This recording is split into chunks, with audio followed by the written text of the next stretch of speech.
Parmi ces trois profils, c'est la convocation de Serge Dora qui retient particulièrement l'attention. Il y a seulement 2 ans, ce milieu de terrain reconverti en attaquant évoluait avec la réserve de Gazet de Garoua.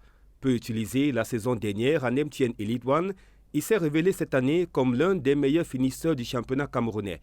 À 5 journées de la fin de saison, il trône en tête du classement des buteurs avec 13 réalisations, mais aussi 10 passes décisives. C'est ce que le Cameroun a de meilleur en ce moment en termes d'attaquants dans son championnat. Dora, c'est cet attaquant puissant, cet attaquant qui va chercher la profondeur dans le dos des défenses adverses parce que comptant sur sa vitesse, comptant sur sa puissance. Dora aujourd'hui, toujours par rapport à sa taille et son gabarit, c'est pratiquement 1m98. Plus expérimenté, Boris Foumou n'est pas un inconnu sur la scène locale.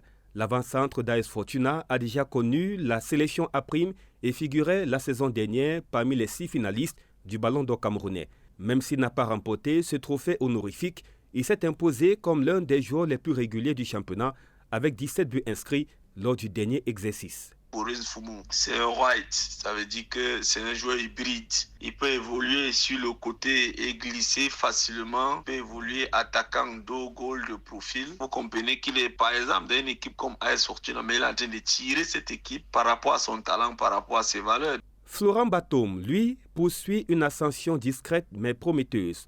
Brillant sous les couleurs de la Colombe du Dia Lobo, lors de son prêt la saison dernière, l'attaquant est revenu à Dynamo de Douala où il continue de se distinguer.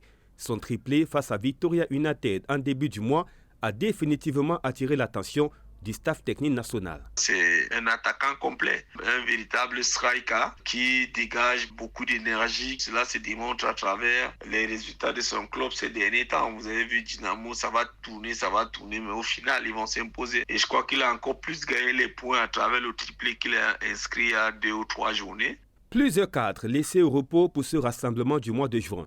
Une décision du sélectionneur qui laisse davantage de place aux jeunes et aux joueurs locaux dans une logique d'observation et de renouvellement de l'effectif.